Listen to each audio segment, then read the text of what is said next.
Just see my dog's little tail just bloop bloop in the background. My dog thinks that she's a cat. She's just rubbing up against me.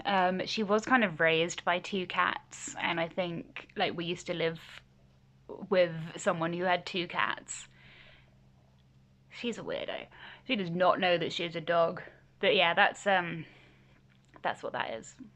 Enid? There's an ear. Hello. Say hi. This is the love of my life. My background, I was beginning to wallpaper my wall. I then got bored, tired, and busy, and like all at once, and did not finish wallpapering my wall. I know it looks stupid. Anyway, so today's video, I mean, we are, what, less than a week away now? In England, we're getting Stranger Things a little later, but we are still less than a week away. Go away. Nah, she's alright, she can stay. So that's exciting, that's scary. So many shows that I love have really botched the ending. I'm putting a lot of faith right now in the Duffer Brothers to not do that to me, to us. And also to like some of the cast members that have dedicated like literally half their life to this show.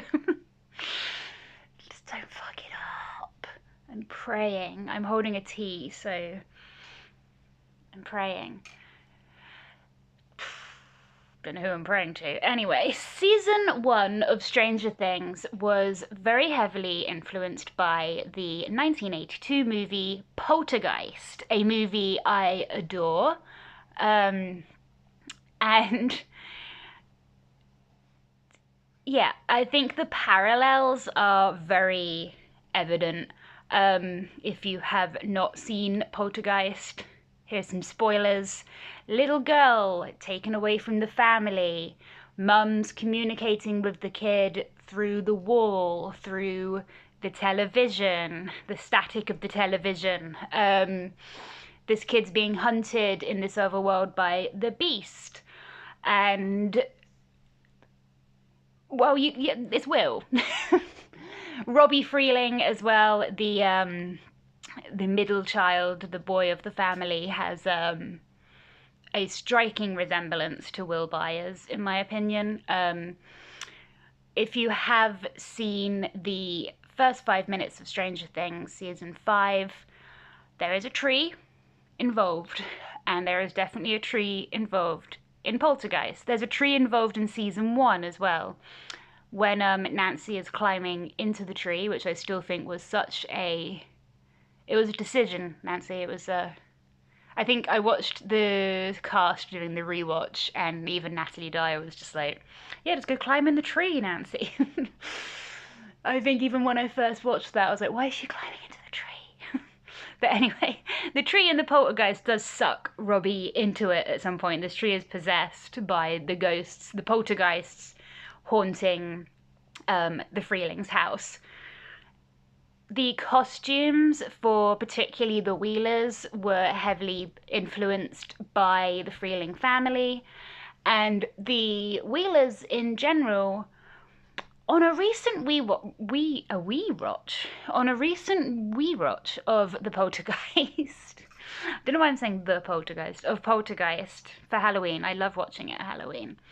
I realized the resemblance between the Wheelers and the Freelings. Even the name is a little similar, right? And it led me to thinking about something, a possibility, a theory. So, yeah, the Freelings, the main family. We have the parents, the mum and dad. We have Steve and Diane. They have a teenage daughter, Dana. They have the middle son, Robbie, and the youngest daughter, Carol Ann, who I think it's very difficult to say that there aren't resemblances between Carol Ann and Holly Wheeler. Cute little blonde girls. And the father works a successful job. brings in the money, like they have a decent house in the suburbs. The mum is more of the housewife and the primary caregiver to the family. And this family, especially the sibling setup, is very similar to the Wheelers. So going off of what we know from season 5 is the Wheelers are going to take a bit of a step forward in the narrative. Holly has been recast. She is going to be part of the main gang. She's going to be having a lot more of a part, be a lot more of a main character. Karen as well, although Karen has had some storylines at the forefront, especially in season 3 with Billy, and that back and forth, and how we did get a lot more into her. I love Karen to bits. I'm very much looking forward to her being more of a main character. I'm very scared for her. So we are going to be finding out more about Will's time in the Upside Down. I think it's going to make a lot of sense if we link back to that main influence of Poltergeist. If we go back to it, it just makes sense to me. And for me, my idea, my theory that I don't know, just something that I came up with. What if Will wasn't who Vecna originally wanted to take? What if Holly Wheeler has a much bigger connection to the Upside Down than we think? In Poltergeist, it's stated that they choose Carol Ann because, she's young and she's innocent, she's full of life and light, and she also clearly has this immediate connection to, I was going to say the Upside Down, it's not the Upside Down in Poltergeist, to this other plane.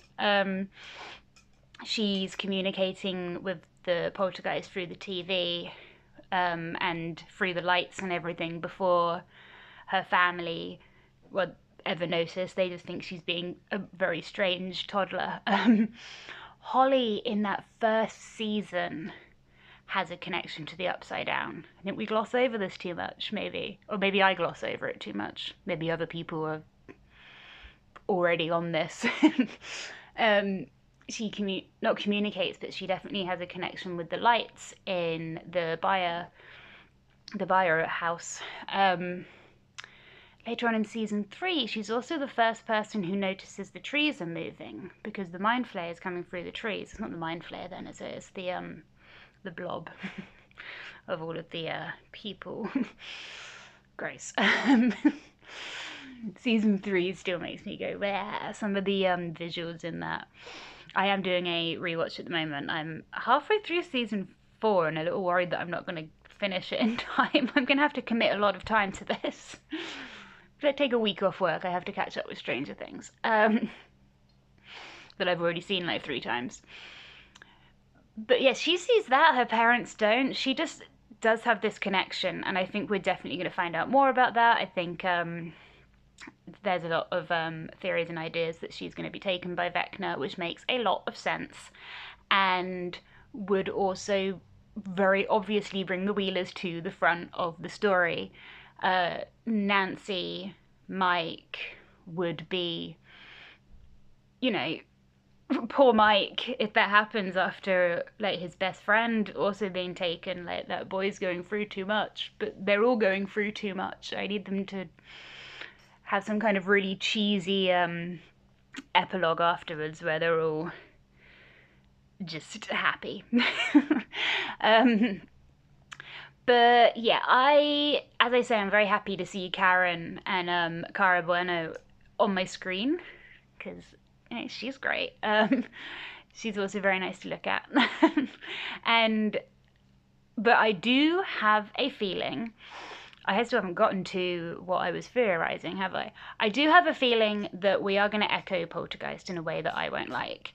At the end of the movie, Diane nearly dies when she goes to rescue Carol Ann. I think we are definitely going to have a moment where Karen parallels this, where Karen's going in to rescue Holly. Maybe Nancy and Mike are trying to stop her. Maybe even they've tried and failed themselves. I don't know. I think like it's gonna end up being Karen that puts herself out there. And I just have a feeling instead of her being like revived and okay, we could be losing her. It would make sense. We've had a lot of build up throughout the series of Karen being consistently shown as a very good, loving mother, and the like just repeatedly telling Nancy and Mike how much she loves them and she's there for them. She'll love Mike no matter what happens. She wants Nancy to come to her, and they do. Like, Mike goes to Karen when Will's presumed dead. He goes to Karen when Elle and Will and the buyers like leave at the end of season 3. Nancy goes to Karen when she loses her job, when she argues with Jonathan.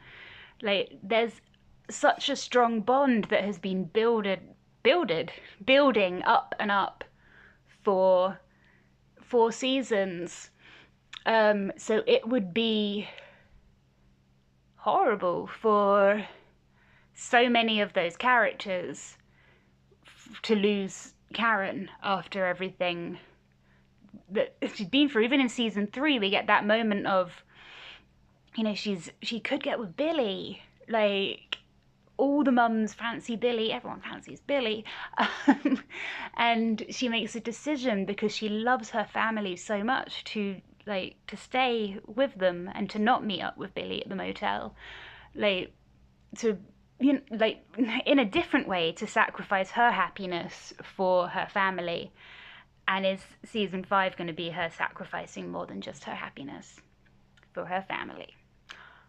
I think so. That's my theory, following exactly how Diane Freeling sacrifices herself against what her family tell her. Like, they're like, we don't want you to do this, and she does it anyway to get Carol Ann back. Yeah. I think it really makes sense that Karen's putting herself in danger, and I think we could be losing her. I don't know what. I know there's lots of theories. I know there's theories about Lucas dying. I honestly don't want any of them to die. I think obviously nobody does. We've all got like connections to all of these characters. It would be awful if any of them died, but I think Karen is the most likely. And I guess we will find out soon. Well, maybe not soon, because we're getting the first 4 episodes next week, and then 4 more Christmas, and then that big finale that I don't know if the time has been released, but I'm sure that's like 6 hours long or something, judging by the others. I don't have time for this, but I will make time for it. So that's my connection between Poltergeist season 5, the Wheelers, and the Freelings. It's just not a coincidence that their names are so similar. I think this has been an idea since the very beginning. I would be quite surprised if it's not. What other horror movies could season 5 be potentially based on, though, considering each season has taken inspiration from 80s horror movies? I think it's going to be, especially for me, because I love 80s horror movies, very fun to see what we're taking inspiration from this time around. Poltergeist, and let's find out next week.